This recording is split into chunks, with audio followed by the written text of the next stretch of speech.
Hi అండి. ఎలా ఉన్నారు మీ అందరూ? నా గురించి మీకు చాలామంది ఇప్పటికీ కామెంట్స్ వస్తూనే ఉన్నాయి. "అక్క ఎలా ఉంది హెల్త్? మొన్న ఒక షార్ట్ అలా పెట్టేసరికి హెల్త్ బావుందా అక్క? నొప్పి తగ్గిందా? ఇప్పుడు ఆరోగ్యం ఎలా ఉందనేసి కొంచెంగా మాకు ఒక డైలీ రొటీన్ వ్లాగ్‌లో అయినా గానీ మీరు కనిపించి చెప్పండక్క. అసలు ఆపరేషన్ అన్నారు. మేజర్ ఆపరేషన్ అన్నారు. ఆపరేషన్ ఎలా జరిగింది? అసలు ఆపరేషన్ అనేసరికి యూట్రస్ ఒక్కటి తీశారా? లేకుంటే గనుక ఫైబ్రాయిడ్స్ ఒక్కటి తీశారా? మాకు వివరంగా చెప్పండక్క" అని మీరు చాలామంది అడుగుతున్నారు గనుక దగ్గర దగ్గర ఆపరేషన్ జరిగి కూడా నాకు 20 డేస్ పైనే అయిందండి. కానీ నైటీతో లేకుంటే గనుక అలా డల్‌గా మీ ముందుకు రావడం నాకిష్టం లేదండి. అందుకనేసి కొంచెం నేను రికవర్ అయిన తర్వాత ఇలా నవ్వు మొఖంతో ఆనందంగా కొంచెము ఎనర్జీతో మీ ముందుకు రావాలని చెప్పేసి ఇన్నాళ్ళు టైం తీసుకోవాల్సొచ్చింది. కొంతమంది సడెన్‌గా మన వీడియోస్ ఫస్ట్ నుంచి చూడకుండా కొన్ని వీడియోస్ రీసెంట్ వీడియోస్ చూసిన వాళ్ళు కూడా ఏమైందండి? ఏం ఆపరేషను? అని కూడా అడుగుతున్నారు. అంతేకాకుండా మీకు కూడా నా ఆపరేషన్ గురించి తర్వాత నేను పడ్డ హెల్త్ ప్రాబ్లమ్స్ గురించి, నేను ఫేస్ చేసిన బాధల గురించి ఇవాళ మీతో మాట్లాడాలనుకుంటున్నాను. ఫస్ట్ అయితే అండి, నేనైతే కొంచెం రికవర్ అయ్యాను. మీ అందరికీ తెలిసే ఉంటుంది. వీడియోస్‌లో కూడా చెప్పాను గదండీ! ఇలా లాప్రోస్కోపీ, హిస్టరెక్టమీ నాకు ఆపరేషన్ జరిగిందనేసి. ఆపరేషన్ కంటే ముందు గూడా ఇలా డాక్టర్ సజెస్ట్ చేశారనేసి కూడా చెప్పాను గదండీ! లాప్రోస్కోపీ మనం నార్మల్ సర్జరీ కంటే కూడా చాలా బెటర్ అని మీరు కూడా చెప్పారు. నాకు గూడా అలాగనే అనిపిచ్చింది. తొందరగానే రికవర్ అయ్యానండి. ఒక 3 డేస్ హాస్పిటల్‌లో అడ్మిట్ చేశారనమాట. ఆపరేషన్ జరిగిన తర్వాత పంపించేశారు. తర్వాత 1 వీక్‌కి వెళ్ళేసి మళ్ళీ స్టిచెస్ అనేది తీయించుకొనొచ్చాను. ఇప్పుడు దగ్గర దగ్గర 20 డేస్ పైనే అయిందండి. హెల్త్ అయితే బావుంది. ఏమంటే మనకి మేజర్ సర్జరీ కనుక కొంచెం అనీజీగా అలా ఉంటుంది. 2, 3 మంత్స్ అయితే ఖచ్చితంగా పెయిన్ అనేది ఉంటుంది. నిదానంగా తగ్గుతుంది. కానీ మనం తిరగొచ్చు, నిలబడుకునేసి వంట చేసుకోవచ్చు. ఏమంటే బరువులు మోయకూడదు. అంతేకాకుండా కింద కూర్చోవడం కానీ, వంగడం కానీ అలా ఏం చేయొద్దనేసి డాక్టర్ చెప్పారు. మీలో చాలా మందికి తెలిసే ఉంటుందండి లాప్రోస్కోపీ గానీ, ఏదైనా మేజర్ సర్జరీ జరిగితే మనం ఎలా ఉండాలి అనేసి. మీరే చాలా మంది చెప్పారనమాట. ఇలా ఉండాలి, ఇలా ఉండాలి. ఏం కాదు, ఏం కాదని మీరు ధైర్యం చెప్పినందువలన నేను కొంచెం ధైర్యం తెచ్చుకునేసి హాస్పిటల్ వెళ్ళేటప్పుడు చాలా భయం అనిపించింది గానండి. ఏదో ఆ దేవుని దయతో మీ అందరూ ఇచ్చిన ధైర్యం వలన నేనైతే గనుక ఆపరేషన్ అప్పుడు భయపడలేదు. తొందరగానే రికవర్ అయ్యాను. ఇంకొంచెం పెయిన్ అనేది ఉంది. నిదానంగా మీ ముందుకైతే నవ్వుతూ కొంచెం ఎనర్జీతో రావాలనేసి ఇన్నాళ్ళు వెయిట్ చేశానండి. సడన్‌గా ఆపరేషన్ ఎందుకు జరిగింది అంటే అండి, సడన్‌గా అంటూ ఏం లేదండి.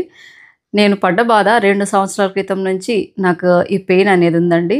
మెయిన్‌గా మన లేడీస్‌కున్న ప్రాబ్లమేనండి. పీరియడ్ వచ్చేసరికి ఎక్కువగా బ్లీడింగ్ అవ్వడము, లేకుంటే ఎక్కువగా స్టమక్ పెయిన్ రావడము అలా ఉంటుంది కదా! అలాగనే నాకు 2 సంవత్సరాల నుంచి నొప్పి ఎక్కువగా ఉండడము, బ్లీడింగ్ ఎక్కువగా 5 డేస్ కంప్లీట్‌గా అవ్వడము అలా ఉంటే, నేను ఇక్కడ మా లోకల్‌లో గైనకాలజిస్ట్ దగ్గరికి వెళ్ళేసి చూపించుకున్నాను. అప్పుడు అక్కడ డాక్టర్లు ఏం చెప్పారంటే అండి, ఫైబ్రాయిడ్స్ ఉన్నాయి. ఫైబ్రాయిడ్స్ వల్లనే కడుపు నొప్పి ఎక్కువగా ఉండడము, లేకుంటే పెయిన్ ఎక్కువ బ్లీడింగ్ ఎక్కువగా అవ్వడము అలా జరుగుతుంది. ఇప్పుడేముంది కొన్ని సంవత్సరాలు ఉంటే మోనోపాజ్ దశ వస్తుంది కదా! అప్పుడు కావాలంటే అప్పుడు ఒక సంవత్సరం ముందు అలా అంటే 49 ఇయర్స్, 50 ఇయర్స్ అలా చేయించుకుంటే బావుంటుంది. చేయించుకుంటే సర్జరీ అని చేయించుకుంటే మేజర్‌గా ఏమన్నా గానీ ప్రాబ్లమ్స్ రావచ్చు, సైడ్ ఎఫెక్ట్స్ రావచ్చు.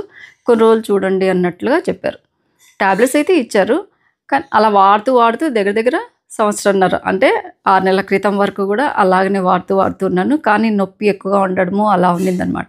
మళ్ళీ గైనకాలజిస్ట్ దగ్గరికి వెళ్ళేసి ఇట్లా నాకు పెయిన్ ఎక్కువగా ఉంది మేడం అంటే వాళ్ళేం చెప్పారంటే మెరీనా అనేసి అది ఒక మనకు లూప్ లెక్క కాపర్ లూప్ లెక్క అలా వస్తుందంటండి. థ్రెడ్ దారం లెక్క అలా ఉంటుందంట. అది వేయించుకుంటే ఏమవుతుందంటే అండి బ్లీడింగ్ కొంచెం తగ్గుతుంది. పెయిన్ గూడా తగ్గుతుందని చెప్పారు. చూడండి 50% వరకు మేము ఖచ్చితంగా ఇది మీకు పెయిన్ తగ్గుతుందని చెప్పలేము. ఎందుకంటే ఫైబ్రాయిడ్స్ ఉన్నాయి గనుక ఖచ్చితంగా పెయిన్ అలాగనే బ్లీడింగ్ తగ్గుతుంది అని చెప్పలేము. తగ్గొచ్చు, తగ్గకపోవచ్చు. ఇది ట్రై చేయండి. లేకుంటే గనుక మళ్ళీ నెక్స్ట్ ఆప్షన్ వచ్చేసి ఇంగ సర్జరీకి వెళ్ళొచ్చు అన్నట్టుగా చెప్పారు. కానీ చాలామంది చెప్పడం ఏంటంటే అండి, మెరీనా కొందరికి వంటుతుంది, కొందరికి వంటదు. పైగా నాకు క్లారిటీగా 100% అది పనిచేస్తదని కూడా మేడం చెప్పలేదనమాట. దాంతో చూద్దాంలే అన్నట్టుగా ఇట్లా మేము ఇంగ ఇంట్లో పనుల వలన లేకుంటే గనుక మొన్న టూర్‌కెళ్ళాం గదండీ! అలా టూర్ గాని, లేకుంటే అంతకుముందు మామయ్య చనిపోయిన తర్వాత మేము ఇంట్లో చేసుకోవాల్సిన కార్యాలందున్నాయి గదండీ! దాని వలన చూద్దాంలే అన్నట్టుగా నేను గూడా పెద్దగా పట్టించుకోలేదండి. దాంతో నెల నెల వచ్చే పీరియడ్ వలన నాకు బ్లడ్ అనేది చాలా తగ్గింది. మీరు కూడా చాలా మంది వీడియోస్‌లో చూసినప్పుడల్లా, "అక్క ఎందుకక్క డల్‌గా కనిపిస్తున్నావు" అని గాని, "చాలా వీక్ అవుతున్నావు లక్ష్మి కొంచెం హెల్త్ చూసుకో" అని అంటున్నారు. అప్పుడప్పుడు నేను ఎప్పుడన్నా వీడియోలో కూడా ఇట్లా నాకు కొంచెం బ్లడ్ తక్కువ ఉందండి అని మీతో కూడా చెప్తూ ఉండేదాన్ని కదండీ. ఇదే మెయిన్ ప్రాబ్లమ్ అనమాట. బ్లడ్ అనేది ఎంత నేను ఈ మనకు పీరియడ్ అయిపోయిన తర్వాత నేను ఎంత గ్రో కావడానికి ఎంత భోజనాలు గాని, లేకుంటే గనుక ఏవన్నా గాని మంచి విటమిన్స్, కాల్షియం, ఐరన్ ఉన్న తీసుకున్నా కానీ అదేమవుతుందంటే పీరియడ్ వచ్చే టయానికి ఆ పీరియడ్‌లో మొత్తము బ్లీడింగ్ అవ్వడం వల్ల పోవడము, దాంతో చాలా వీక్‌గా అవ్వడము అలా ఉన్నింది. ఇంగా మెయిన్‌గా సర్జరీకి ముందేంటంటే అండి మీకు తెలిసే ఉంటుంది యూరిన్ ఇన్ఫెక్షన్ అని చెప్పేసి హాస్పిటల్‌కి వెళ్ళాను. యూరిన్ ఇన్ఫెక్షన్ ఆ జ్వరం వచ్చే ముందు రోజే పీరియడ్ వచ్చిందనమాట. దాంతో ఆ బ్లీడింగ్ ఎక్కువ అవ్వడము, వీక్ అవ్వడము, దాంట్లోనే యూరిన్ ఇన్ఫెక్షన్ రావడము, ఇంగా ఎక్కువగా జ్వరం రావడంతో చాలా వీక్ అయిపోయాను. హాస్పిటల్‌లో దగ్గర దగ్గర ఒక 1 వీక్ వరకు అడ్మిట్ అవ్వాల్సొచ్చింది. తర్వాత బ్లడ్ ఎక్కియాల్సొచ్చింది. చాలా ఇబ్బంది పడ్డాను. మీ అందరూ చూసే ఉంటారు కదండీ! అప్పుడు మళ్ళీ అప్పుడే హాస్పిటల్‌లో ఉండంగానే అక్కడనే గైనకాలజిస్ట్ దగ్గర చూపించుకోవడము. వాళ్ళేం చెప్పారంటే, మళ్ళీ ఎట్లా బ్లడ్ ఎక్కిచ్చారు కదండీ!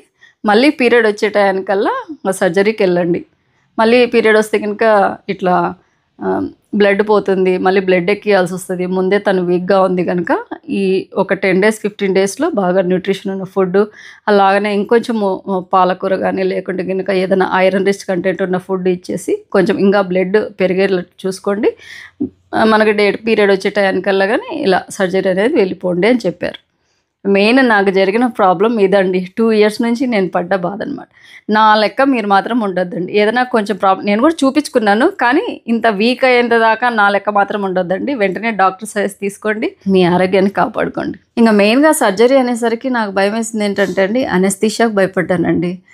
సి సెక్షన్ చేసినప్పుడు పిల్లలిద్దరూ సి సెక్షన్ అనమాట. అప్పుడు అనస్థీషియా వెన్నెముకకిచ్చారు. చాలా నొప్పిగా ఉంటుంది. చాలామందికి మీకు తెలిసే ఉంటుంది కదండీ! అప్పుడంత భయం అనిపియలేదు. ఎందుకంటే పిల్లలొస్తున్నారు గదా అనేసి ఆనందంలో అనిపియలేదు గానీ, ఇప్పుడు అనస్థీషియా అనేసరికి చాలా భయమేసింది. పైగా ఐవీ అండి. చేతిలోకి ఐవీ క్యాన్‌లా పెట్టేటప్పుడైతే అసలు నరాలు దొరక్క వీక్‌గా ఉండబట్టేసి చాలా పెయిన్‌ఫుల్‌గా ఉన్నింది. అదే భయమేసి నేను గైనకాలజిస్ట్‌ని అడిగాననమాట. ఇలా అనస్థీషియాకు ఎట్లా మేడం అంటే, లాప్రోస్కోపీకి వెళ్ళిపోండి. అనస్థీషియా గూడా ఇప్పుడు అంత ప్రాబ్లమ్ ఏం లేదు. మనకు ఇస్తే గనుక ఐవీలో క్యాన్‌లలో ఇస్తారు. లేకుంటే ఆక్సిజన్ ద్వారా వెళ్తుంది. అంత భయపడాల్సిన అవసరం లేదు. సర్జరీ గూడా మీకు చాలా పెయిన్‌ఫుల్‌గా అలా ఏముండదు. తొందరగానే రికవర్ అయితారు. లాప్రోస్కోపీ, హిస్టెరెక్టమీకి వెళ్ళిపోండి అని చెప్పారండి. ఇంకా లాప్రోస్కోపీ అంటే కర్నూల్‌లో బాగా చేస్తారు. అనుభవజ్ఞులు అనేసి మాకు తెలిసిన వాళ్ళు అలా గైనకాలజిస్ట్ డాక్టర్ గూడా చెప్పారనమాట. మీకు తెలిసే ఉంటుంది. వీడియోలో ఇంతకు ముందు కూడా చెప్పాను కదండీ! ప్రమీల మేడం డాక్టర్ గారేసి అశ్విని హాస్పిటల్ కర్నూల్‌లో చేయించుకున్నాము. ఇంగా అక్కడ వీడియో కూడా చూసుంటారు కనుక మీకు తెలిసే ఉంటుంది. వెళ్ళిన రోజు కాకుండా నెక్స్ట్ డే ఆపరేషన్ జరిగింది. ఆ మరుసటి రోజు అంటే ఆపరేషన్ జరిగిన థర్డ్ డే మమ్మల్ని ఇంటికి పంపించారు. తర్వాత 1 వీక్ వెళ్ళేసి స్టిచెస్ అని తీయించుకున్నాను. అక్కడున్న 3 డేస్‌లో ఆపరేషన్ జరిగిన రోజు, మరుసటి రోజు చాలా పెయిన్‌ఫుల్‌గా అంటే నేను వీక్‌గా ఉండడం వలన నాకు అలా ఉన్నిందేమో అనుకుంటున్నాను. కానీ తొందరగానే రికవర్ అయ్యాను. మీరు షార్ట్స్‌లో చూసే ఉంటారు. అమ్మును గూడా నేను ఇట్లా కిచెన్ రూమ్‌లో ఉండేసరికి అమ్మును గూడా మీరు అరిసారు. అమ్ము నాకొచ్చి చెప్పి, "వద్దే తల్లి నువ్వు కిచెన్‌లోకి వెళ్ళొద్దంటే వెళ్తావో చూడు" అని "ఏమమ్ము భయం లేదా? అప్పుడే అమ్మను కిచెన్‌లోకి పంపిస్తున్నావు. నువ్వు చేయొచ్చు కదా వంట" అనేసి మీరన్నారని చెప్పేసి తను నాతో చెప్పిందండి. ఇప్పుడు గూడా అండి నేను వంట అంటూ ఏం చేయట్లేదనమాట. ఇప్పుడు నేను లేవలేకుంటే పిల్లలతో గానీ, ఏదైనా గానీ చెప్పి పని చేయించొచ్చు. కానీ నేను లేసి కొంచెం తిరుగుతున్నాను కదా అని చెప్పేసి ఓన్లీ అట్లా వీడియోలో అట్లా మీకు చూపిస్తానే గానీ, మొత్తం వంటంతా అమ్మో అలాగే చేస్తుందనమాట. మా అమ్మ వస్తుంది. ఇంకా చాలామంది మీ వాళ్ళు రాలేదా అని అడుగుతున్నారు. మా అమ్మ వస్తుంది, మా అన్న, మా వదిన, మా అక్క అందరూ వస్తూ వెళ్తున్నారు కానండి. ప్రత్యేకంగా వీడియోలో చూపియాలని అనుకోవట్లేదనమాట అంతే. ఇంకా చాలామంది మీరు అడుగుతుంటారు, అత్తయ్యని పిలుచుకోవచ్చు కదా అనేసి. అత్తయ్య గూడా దూరభారం గదండీ! రావాలంటే ఇబ్బందిగా ఉంటుంది. పైగా నేనేదైనా చేసి పెట్టేదైతే గనుక అది వేరుంటుందండి. తను ఇబ్బంది పడుతుంది కదా అని చెప్పేసి రేపు నెలలో వస్తుందండి అత్తయ్య కూడా. నేనంటూ వంట ఇంత ఏం చేయట్లేదు గానండి. ఏదైనా గానీ పక్కన నిలబడుకొనేసి అలా పాపకు చెప్పడము అలా చేస్తున్నాను. ఇంకా మెయిన్‌గా అండి ఫ్యామిలీ సపోర్ట్ అండి. నేనింత తొందరగా రికవర్ అయ్యాను అంటే మా పాప మెయిన్. తర్వాత మా బాబు టైంకి ఖచ్చితంగా ఎక్కువగా ఫుడ్ అనేది తీసుకోకుంటే నన్ను అరిచి ఇంకొంచెం తిను, ఇంకొంచెం తిను అని చెప్పడం గానీ, టాబ్లెట్స్ ఇవ్వడం కానీ, ఇంగా అమ్ము అయితే అండి నిజంగా మీ అందరూ చెప్పినట్టు బంగారు తల్లే అండి. నిజంగా నాకు మళ్ళీ మా అమ్మ అని చెప్పొచ్చనమాట. అమ్మ తర్వాత అమ్మ నా కూతురు. తను చూసుకోకుంటే నేను ఇంతవరకు అసలుకి ఇంత రికవర్ అవ్వడమే కాదు, ఏదైనా గానీ అంత ధైర్యంగా ఉండడం గానీ అలా నా వల్ల కాలేదని చెప్పొచ్చు. తనే అన్నీ ఉండి దగ్గరుండి ఆపరేషన్ అప్పుడు గానీ, నాకు ధైర్యం చెప్పడం గానీ, ఇట్లా మీరు పెట్టిన కామెంట్స్ నాకు చూపిచ్చేసి, "ఏం కాదు చూడు అందరూ మన వాళ్ళందరూ ఇలా పెట్టారు. నువ్వే ధైర్యంగా ఉండకుంటే ఎట్లా" అని చెప్పడం గానీ, నాకు నిజంగా అండి తల్లి లెక్క నా కూతురని కాదు గానీ, తల్లి లెక్క నన్ను చూసుకునేసి ఇంగ ఎక్కువగా పొగడకూడదు గదా పిల్లల్ని. అందుకనేసి నేనేం పొగడట్లేదు. ఇంక మా వారైతేనేమి మా అమ్మ అయితేనేమి అందరూ చాలా బాగా సపోర్ట్ చేయడం వల్ల నేను తొందరగానే రికవర్ అయ్యాను. ఇంకా లాప్రోస్కోపీ గురించి చెప్పాలంటే అండి, ఓపెన్ సర్జరీ కంటే కూడా చాలా బెటర్ అండి. మనకు కుట్లు స్టిచెస్ కూడా ఎక్కువగా పడవన్నమాట. అక్కడక్కడ 4, 5 చోట్ల మాత్రమే మనకు స్టిచెస్ అనేది వేస్తారు. అది కూడా ఒకటి అలా ఉంటాయన్నమాట స్టిచెస్. ఒక చోట అంటే మనకు బొడ్డు పైన మాత్రం ఒక 2 స్టిచెస్ అనేది నాకు పడ్డాయండి. అంతా దగ్గర ఒక 4, 5 స్టిచెస్ ఉంటాయి. అంత పెయిన్ఫుల్గా కూడా ఏం లేదండి. మనకి ఆపరేషన్ జరిగిన నాకైతే 10 డేస్‌కి స్టిచెస్ అనేది తీశారు. తొందరగానే మానిపోయాయన్నమాట. అందుకనే అండి 20 డేస్ తర్వాత చూడండి శారీతో ఉన్నాను మీ ముందు. ఇంకా లాప్రోస్కోపీ ఖర్చు ఎంతండి? నేను వీక్‌గా ఉండడం వల్ల నాకు దగ్గర 120 అలా అయిందండి. ఇంగా నా వరకు అంతే. ఎవరి హెల్త్ ఇష్యూస్ పరంగా వాళ్ళకు మనకు ఖర్చు అనేది అవుతుంది కదా! నా వరకు నాకు ఖర్చు అంటే అండి 1,20,000 అలా ఖర్చయితే వచ్చింది. ఇంక లాప్రోస్కోపీ సర్జరీ అనేసరికి మీరు చాలామంది అడిగారనమాట.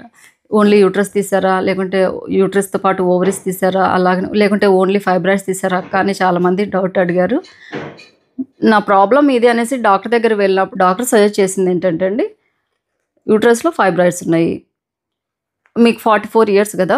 50 ఇయర్స్ అలా మోనోపాజ్ ఉండింటే గనుక మేము మీకు చెప్పాల్సిన అవసరం లేకుండా టోటల్‌గా యూట్రస్ అలాగనే ఓవరీస్ మొత్తం తీసేస్తాము. కానీ మీకు 44 ఇయర్సే గనుక మీకు ఇది మేము చెప్తున్నాము అన్నట్టుగా యూట్రస్‌లో ఫైబ్రాయిడ్స్ ఉన్నాయి కదా! మరి మీకు ఓన్లీ యూట్రస్ తీయాలనా? లేకుంటే ఓవరీస్‌తో పాటు తీసేయాలనా? లేకుంటే ఓవరీస్ ఉన్నియాలనా అని అడిగారండి. ఓవరీస్ ఉంచుకుంటే హార్మోనల్‌గా మనకు ప్రాబ్లమ్ అనేది ఉండదు. కానీ ఫ్యూచర్‌లో ఏదైనా ప్రాబ్లమ్ వచ్చినా మనకు తెలీదు.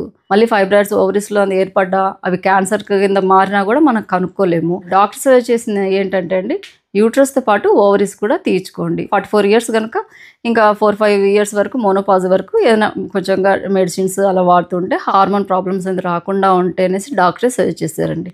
అందుకనేసి మీరు ఎవరైనా నా లెక్క బాధపడుతుంటే మెయిన్‌గా డాక్టర్‌ని క్లియర్‌గా కనుక్కోండి. మనం ఇట్లా సర్జరీకి వెళ్తున్నామంటే ఎవరు అనుభవజ్ఞులు, డాక్టర్ ఎవరు మంచివాళ్ళు అనేసి చెక్ చేసుకునేసి మీరు సర్జరీ చేయించుకోండి.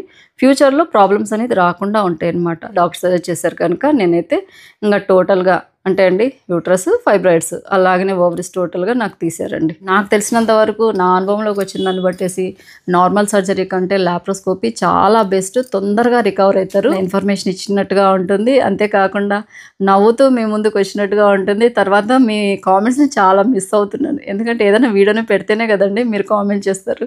మీతో మాట్లాడాలని ఉంది గనుక మీ ముందుకొచ్చాను. ఇప్పటికి గూడా ఆ పాత వీడియో గురించి చాలామంది ఎలా ఉందక్క? ఎలా ఉందక్క? ఎలా ఉందక్క? అని అడుగుతున్నారు గనుక ఇలా మీ ముందుకొచ్చేసి డౌట్స్ క్లారిఫై ఇచ్చినట్టుగా ఉంది. అంతేకాకుండా మళ్ళీ మీరు కామెంట్స్ చేస్తే మీతో మాట్లాడాలనిపించి మీ ముందుకొచ్చాను. అదండి ఇవాల్టి వీడియో. నేనైతే రికవర్ అయ్యాను. మీ అందరూ గూడా బాగున్నారనుకుంటున్నాను. మళ్ళీ కామెంట్స్ చేయండి. మళ్ళీ కామెంట్స్‌లో మాట్లాడుకుందాం. మళ్ళీ మంచి వీడియోస్‌తో మీ ముందుకొస్తా అని మనస్ఫూర్తిగా కోరుకుంటున్నాను. అంతేకాకుండా మీ అందరికీ స్పెషల్‌గా మళ్ళీ థాంక్స్ తెలుపుకుంటున్నాను. ఆ భగవంతుడు ఇంత మంచి కుటుంబాన్ని, మీలాంటి ఫ్రెండ్స్‌ని, ఫ్యామిలీ మెంబర్స్‌ని నాకిచ్చినందుకు ఆ దేవునికి ఎప్పుడూ రుణపడి ఉంటానని మనస్ఫూర్తిగా కోరుకుంటూ thank you for watching. Bye అండి.